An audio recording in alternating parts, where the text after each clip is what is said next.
Okay, so we are in the grand position of having full moon this weekend, which is so lovely. Full moon, sun's in Cancer, it's Guru Purnima. The center is almost 15 years old and I am feeling very accomplished and blessed. But mostly, I am marveling at the variety of teachers that we've had in the center. I put a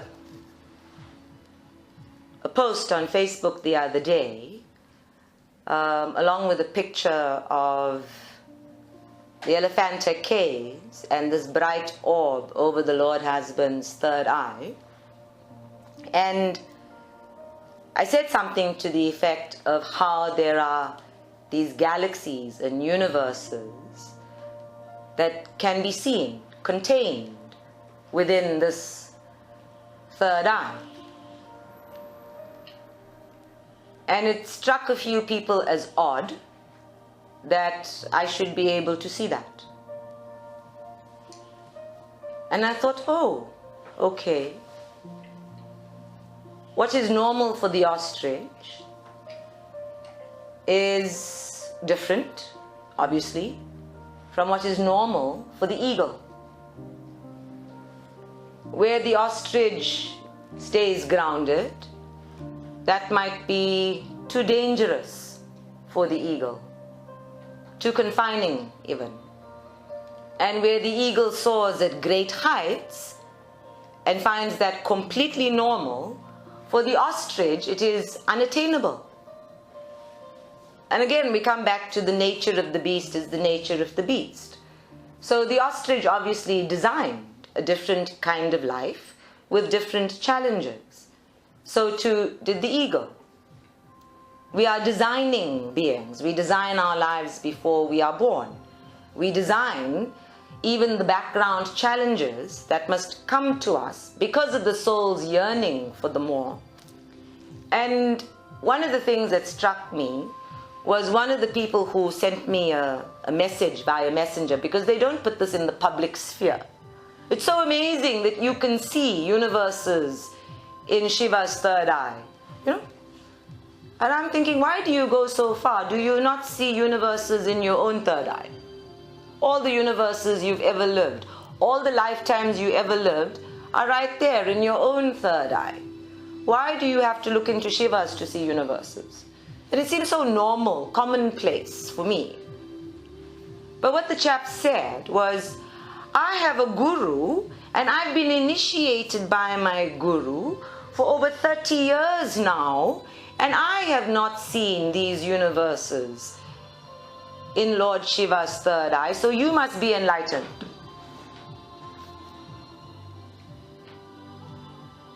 So I thought, okay. So I said, maybe you need to see the world from a different perspective. From going around your guru and seeing it from the other side of your initiation. Perhaps your initiation itself has kept you confined and unable to see beyond it, as if there is a rock in your pathway that is holding you down to one perspective, one point of view. And immediately there was resistance. So I thought, there is your rock.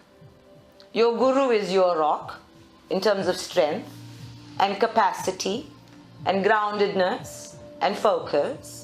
But your guru is also your rock in terms of you can't go around it. It places the greatest obstacle in your pathway. I then found myself typing a whole response about how very blessed I am to have no guru, no teacher, no soul being incarnated into a body with an ego to teach me what I need to know about me.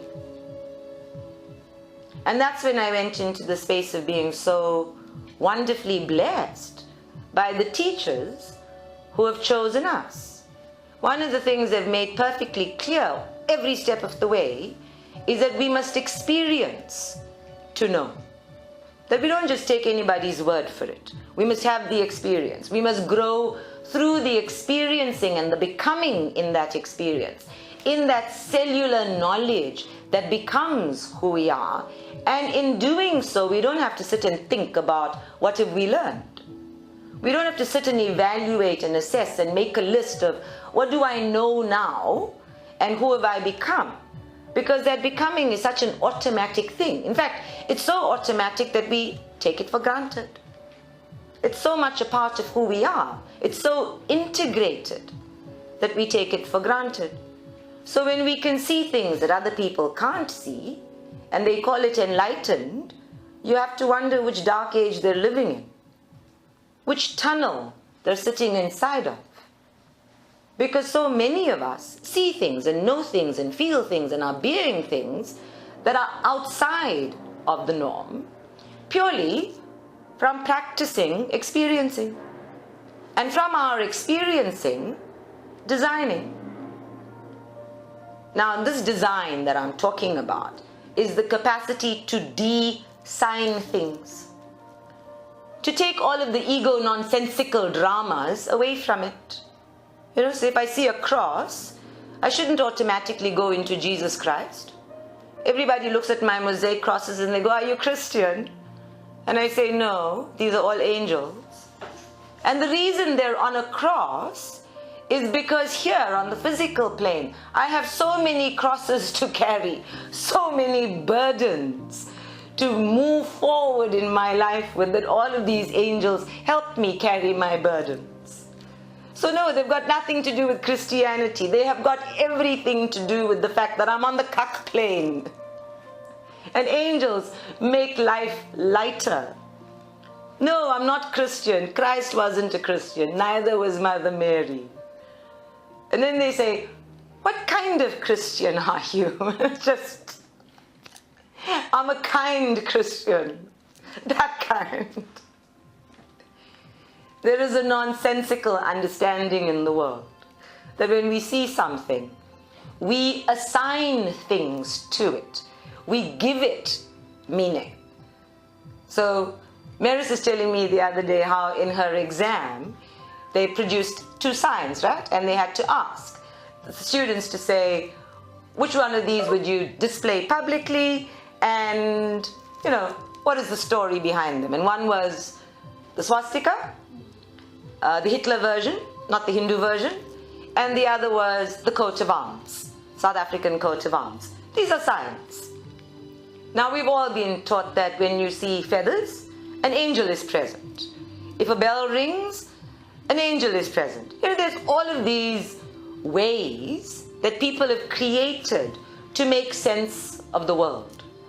We've used words as signs to define and predetermine things. But the minute you see something and you assign meaning to it, meaning you make a sign out of it, you are now limiting it. In exactly the same way, when I look at all of the people who tell me they have a guru, they have been initiated, they are following a particular pathway with a particular movement and a particular philosophy, and then they come here to talk to the psychic.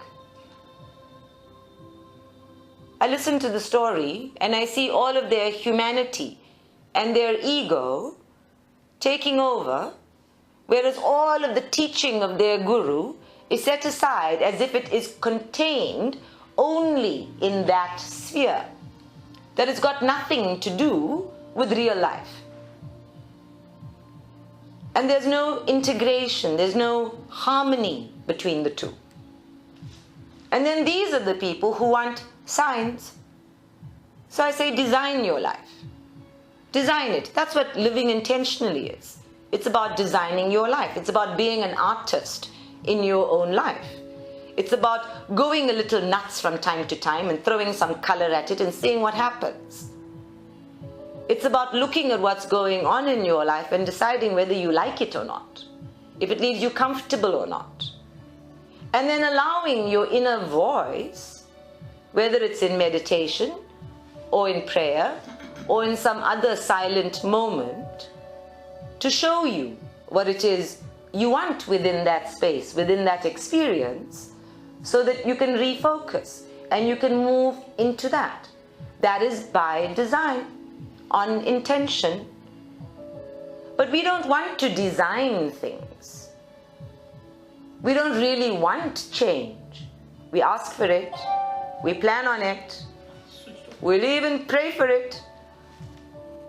But we don't want to take the initiative to redesign.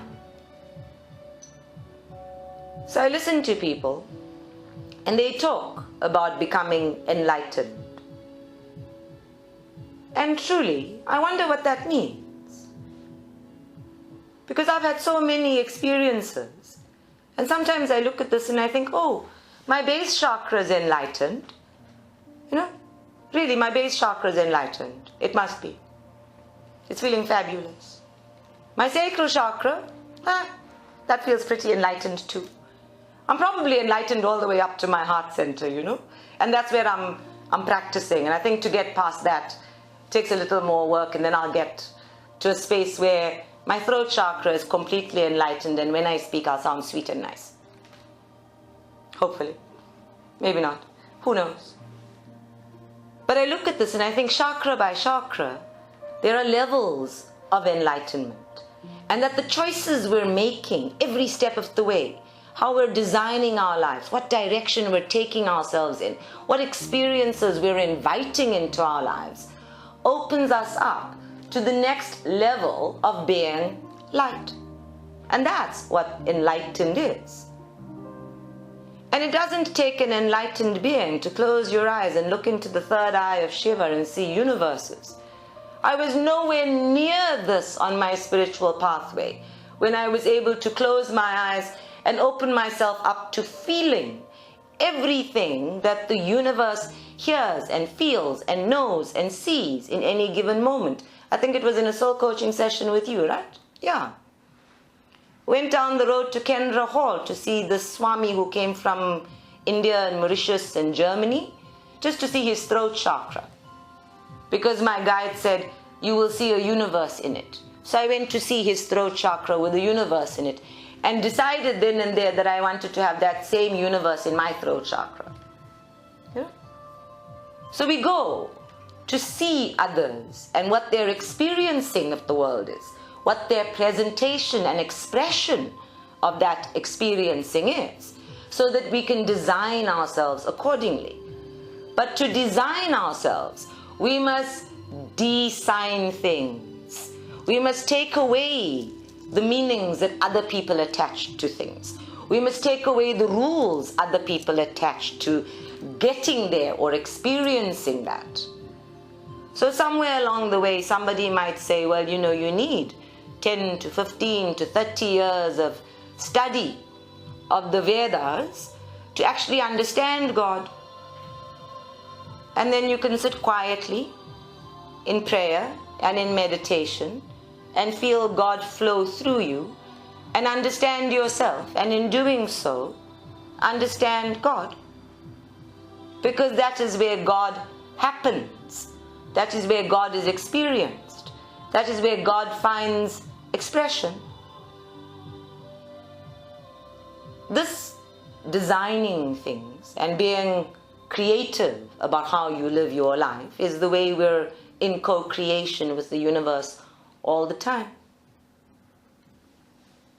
So you all know that I'm rude, right? Ecstatically, wonderfully, blissfully, emphatically rude.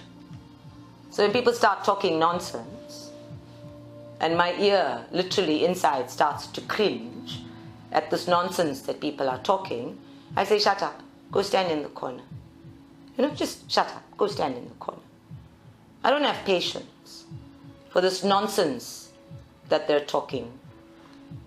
And the nonsense gets louder and louder and louder the more I pay attention to it. Which is why I cut it off straight away with shut up. You know, straightforward, rude, no argument available, authoritative, step it down, shut it down now.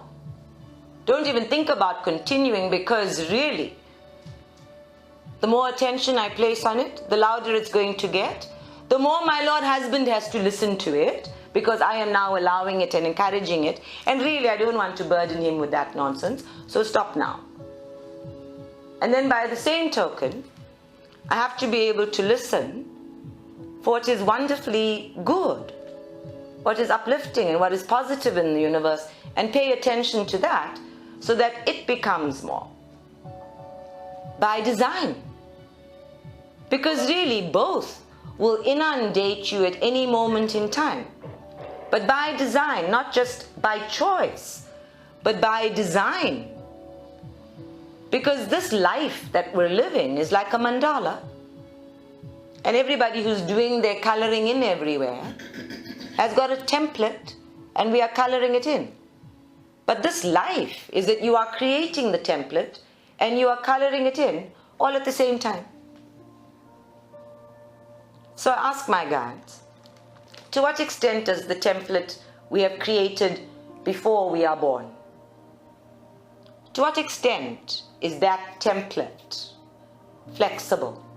Yeah. If I really don't like the circumstances of my life, can I sit down quietly and ask for some of those sacred contracts, some of those circumstances to be shifted and changed? And my guides looked at me like, a bit late in the day for you to be asking a silly question, don't you think? And I thought about this.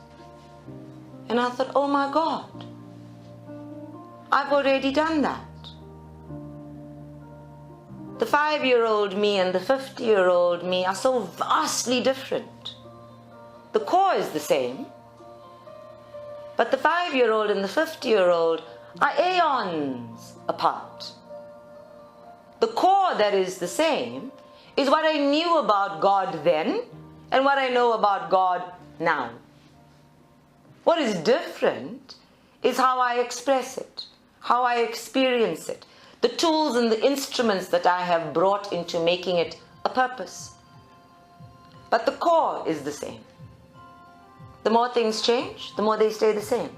Yeah?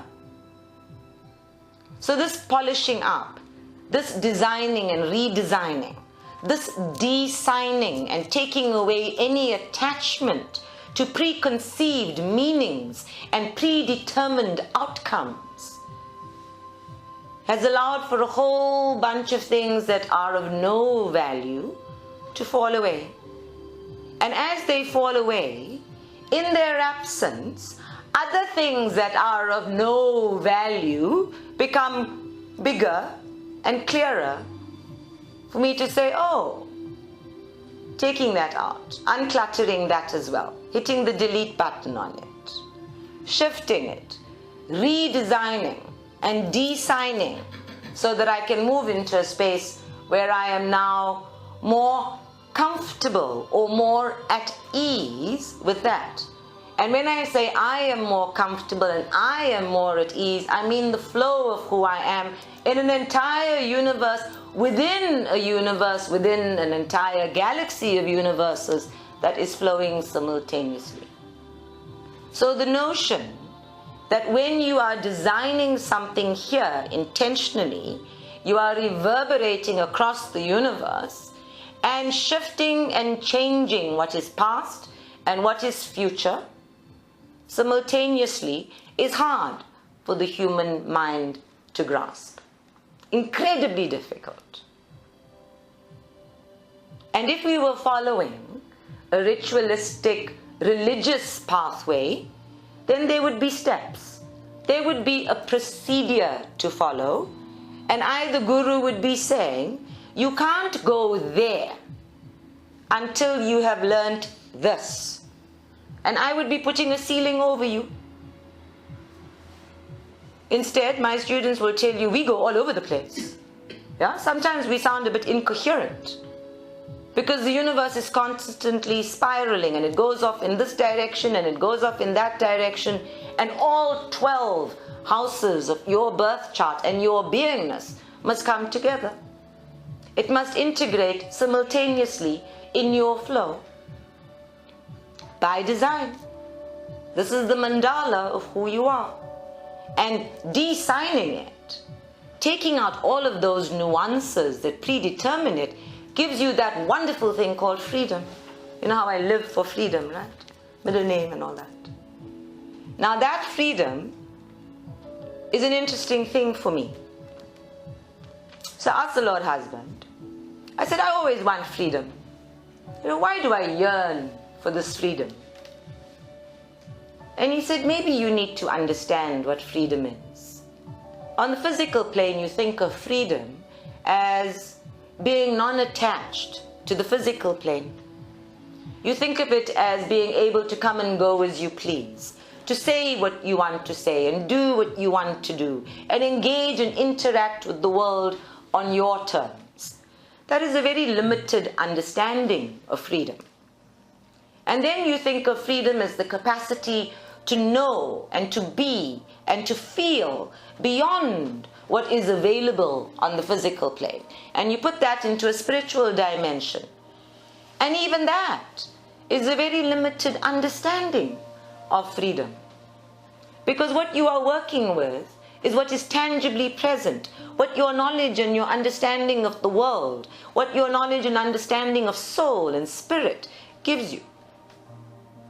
And then you think beyond that, and you think, if I work really hard, I'll get off this cycle of karma.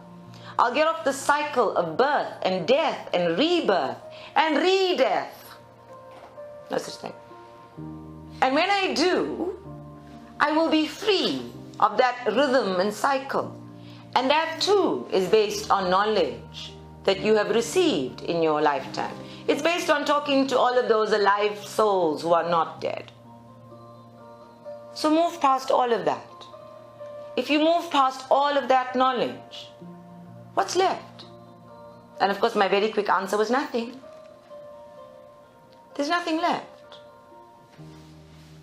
And he said, okay, if there is nothing left to attach, nothing left to inform your knowledge of freedom, what are you going to be and do in that space of nothing?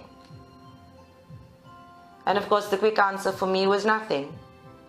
But it wasn't a good enough answer, because Shiva then said, get quiet.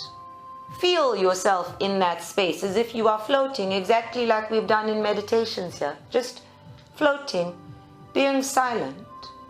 What happens? So I got quiet.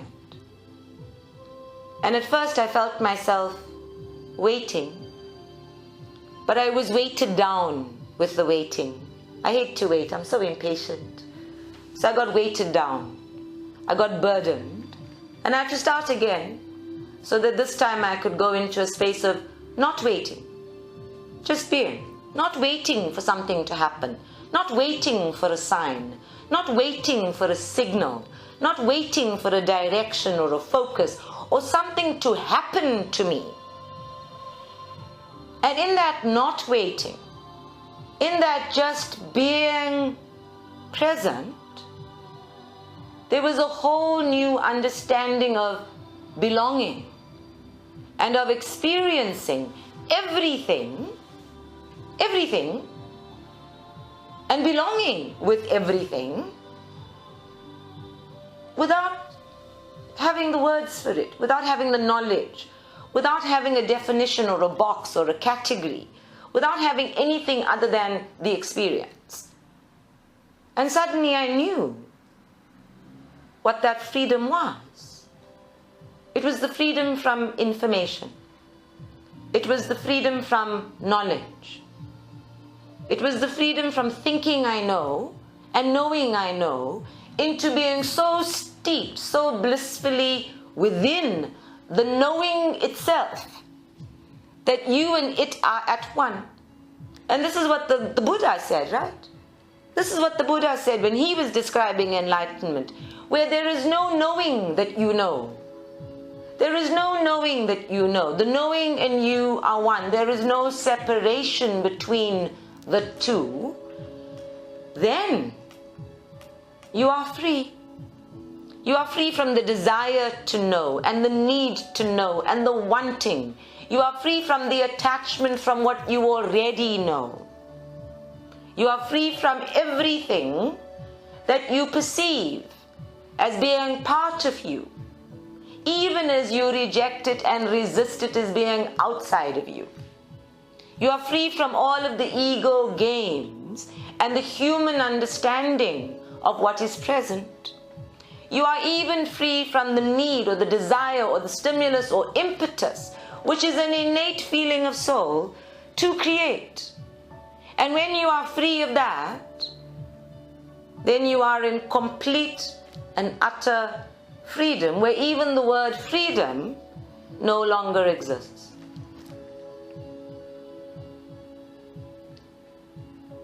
It is a mind-boggling concept. Really it is. But there is a familiarity to it. Because that same feeling, that exact same feeling, I recognize it from moments with Paddy. You know, where Paddy would sit across the couch from me and she would look at me and she would say things like, Shiva girl. And she would send out this huge embracing energy that was just too high, too vast, too fathomless for me to just sink into. I was always afraid I would get lost in it. That it would be a kind of insanity or a kind of madness from which I would never recover. And now I find myself praying for exactly that insanity, exactly that kind of madness that is beyond making sense of this crazy, stupid, greedy world and is in bliss. And people talk about the process of Tantra, that when you go from base chakra, remember, enlightenment level by level by level, from base all the way through to crown, and you bring that energy back down into the base, and if you don't bring it back down, then you will go mad, you will go insane. And it's precisely the kind of insanity that the soul knows as home, as itself, as its oneness with all creation and beyond all creation. It is exactly the feeling that the soul knows as being able to see all of the galaxies in one third eye. My own. Being able to see all of the galaxies in one throat chakra. My own. All of creation in my own sacral chakra. Because that is what you are. That is where you come from. Here on the human plane, we call it the unconditional love of the universe. And in that unconditional love are exactly the experiences you designed. You took out all of the signs. You said, don't warn me it's coming. Take out all of the signs of impending doom and give me the experience that I may grow from it and live from it. And then in our small-mindedness, where we cannot see or understand or have complete faith that everything is by design and that it comes only to serve us, we demand something different. We want it to be different. We try to change it and manipulate it and play the ego game with it. And what happens? It gets worse before it gets better. It really has to hammer its way in. So we've created all of those things to keep us with our little rocks and our little blocks and our little obstacles everywhere we go.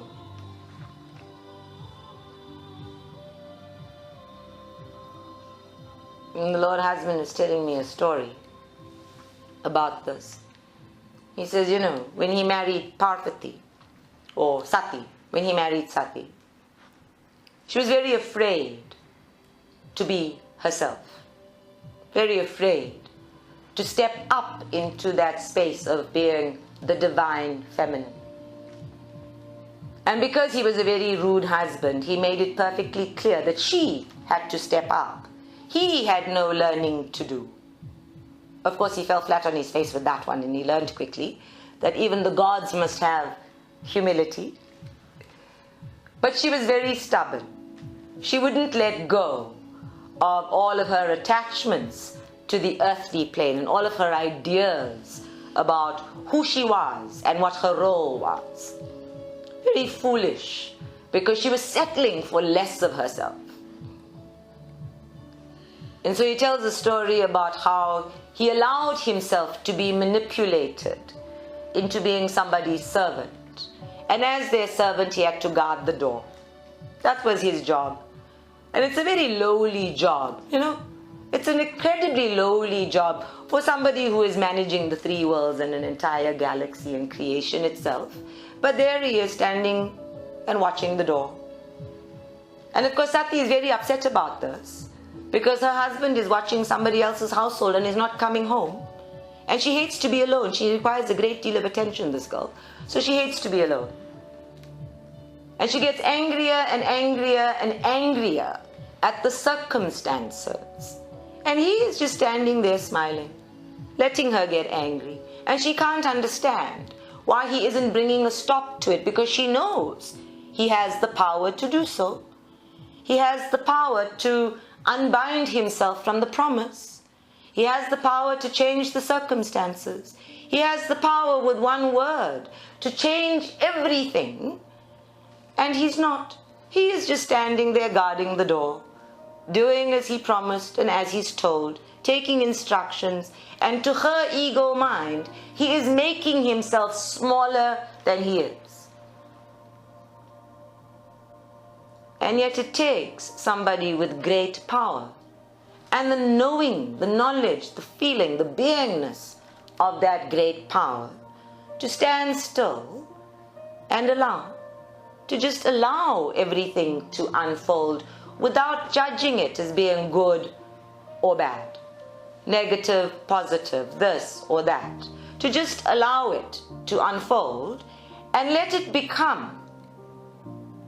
So he stands there and he watches Sati get angrier and angrier and angrier and angrier until she is so angry and she cannot contain herself and she bursts out into the Adi Shakti mode, which is the highest form of Sati or Parvati. And it takes that kind of pushing, it takes that kind of stretching and shoving and moving beyond the control of her mind for her to become herself. It takes that extreme emotion for her to become herself. And once she knows that self, she cannot ever go back to the smallness of Sati with her ego games and desire for attention. She becomes this power, this strength. And in doing so, releases herself or liberates herself and everything around her. At the beginning, she has no concept of where this will go, that there is a design to this madness, that there is a pattern and a flow that is becoming not only itself, but becoming her and becoming the universe that she is in charge of. Now, how often have we, in our own lives, prevented that becoming, prevented that experiencing, put the brakes on, created our own blocks, decided by somebody else's meanings and nuances and notions that we should remain less, that the possibility of the more cannot possibly exist or be real.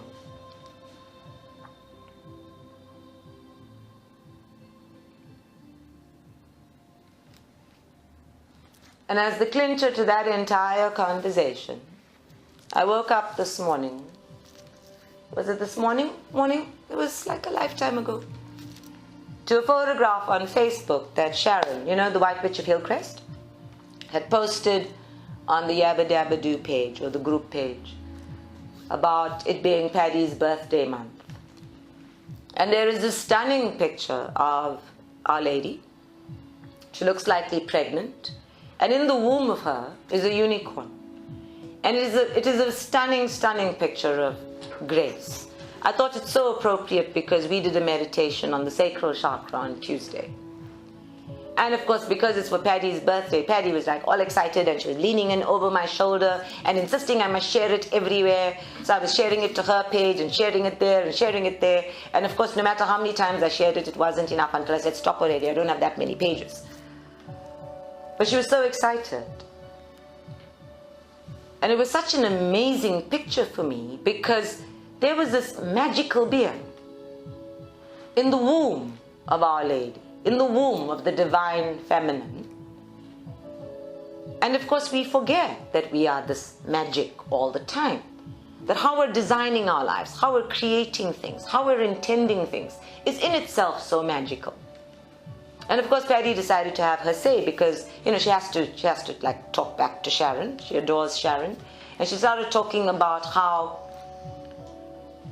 prayer is in itself such a magical thing. That when we pray, we send out this frequency. Because we are made of the 5 elements, when we pray, we send out a frequency that meets the 5 elements in the universe. And the higher the frequency, the better, because this frequency flows outward and it gathers the 5 elements unto itself, that they may merge and converge to make tangible that which you prayed for. And this is the magic. This is the miracle that every one of us is capable of all the time. This communion that we engage in with prayer, this is us designing the universe, designing it with the way we think and the way we feel. With every thought we send out, we are informing the universe. But when we pray, hopefully we're getting quiet and we're getting still and we're getting focused. And we're saying, dear God, however you exist as the 5 elements of this clay and beyond it, this is what I yearn for, this is what I want, this is who I am becoming. Integrate it into my life. And the 5 elements in their unconditionally loving response from the pure potential energy of all that is, they come together. They merge, they converge to create exactly what you prayed for. That is you designing. This is the magic of it. And we don't even need to wave a magic wand or 2. And when I look back over 50 years, and I look back over the past 15 years, I can't even count. I really can't count how many prayers have been answered. How many unspoken yearnings of my heart have been answered. But I said to Sharon today, every time my heart breaks open, and please remember that your heart breaks open from gratitude and appreciation and love and sorrow is the least of it. But every time my heart breaks open, it feels as if there is another light emerging from it. And sometimes I like to imagine that the 12 petals of my heart center all hold a different frequency of light. And every time it breaks open, a new frequency emerges and it joins the other ones that are already there, and it becomes a brighter and brighter light. And it's so amazing for me that the universe answers. It answers everything. It answers everything. There is nothing that the universe does not respond to.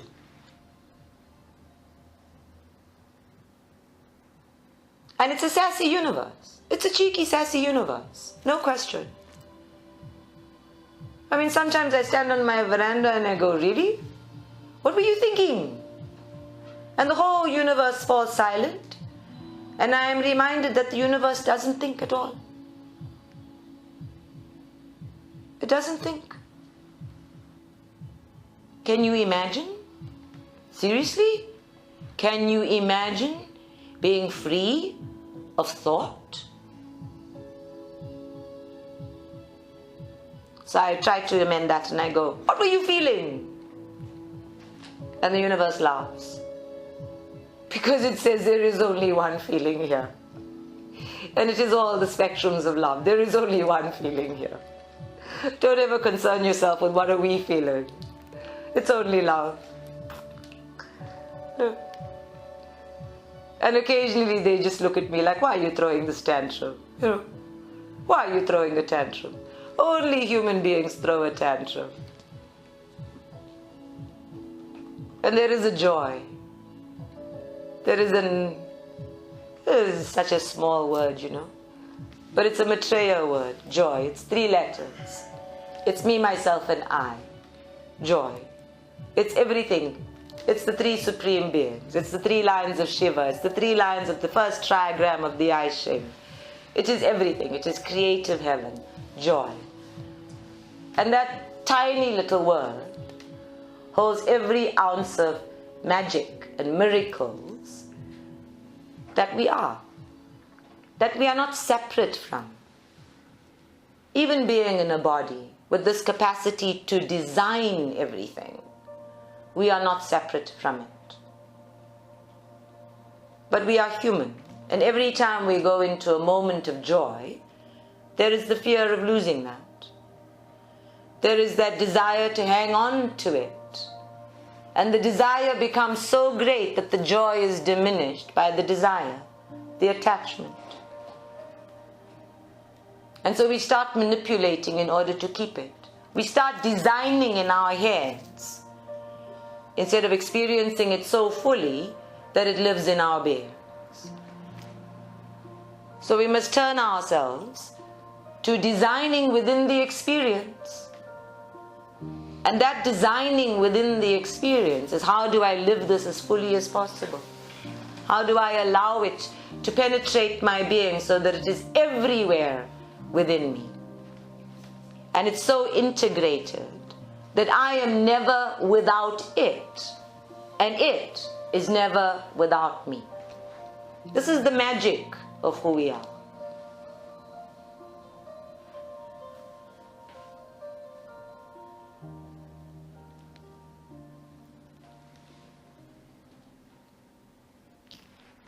And then I'm always reminded, you know, that the smallest thing, like a cockroach, I mean, really, what were they thinking? What were they thinking? But even that has a design. You look at anything in nature, there is a design to it. And it is so intricately designed. We are so intricately designed. Maris and I saw these charts of the dog and the cat showing their anatomy at the vet today. You know, it's such a familiar design, and yet it is so intricate. Everywhere I look, there are things happening by intricate design. The teaching in the center is by intricate design. There is a design to it, there is a pattern to it. And our clever minds only get it with hindsight. After we've experienced it all, we can say, oh, that's the design. We can't say it in advance. We can't tell in advance. Occasionally, I might be able to say, for the next 3 meditations, we're doing this. But even I, and I mean even I, only at the end of those 3 goes, oh my God, what a design. What a fabulous, marvelous design. Who knew? I didn't see that one coming. And yet it arrived anyway. So this full moon, when I am celebrating Guru Purnima and celebrating all of these teachers who come from the greatest, grandest design possible and who have no ego, may you all be blessed with a teacher who has no ego, really. My teachers have no bodies, and no egos, and no attachments, and no ways, and no specific dramas. They have no need of me, or anything from me, or you. It is so wonderful to be taught by masters who desire nothing other than your highest good. It is such a blessing. And I personally do not know anybody else on the planet who has this amazing experience of teachers choosing you and giving you everything you could possibly want that fits into your own design, to meet all of your needs, even though you don't know that they exist. There is no greater miracle for me.